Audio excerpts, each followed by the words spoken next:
Hello everyone. Night timeல தூங்குறப்ப teeth grinding habit இருக்கா? That habit is called bruxism.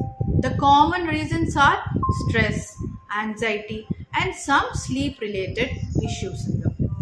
Some people don't even realize morning எந்திரிச்சோன jaw pain, headaches and worn out teeth notice பண்ணுவாங்க. Long termல it will damage your teeth and gums. So solution என்ன அப்படின்னா of course stress reduce பண்ணுங்க and try to avoid caffeine just before going to bed and importantly consult your dentist for night guard. Night guard will prevent the damage of your teeth. They are like helmet for your smile.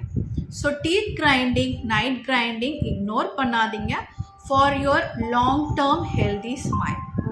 Thank you.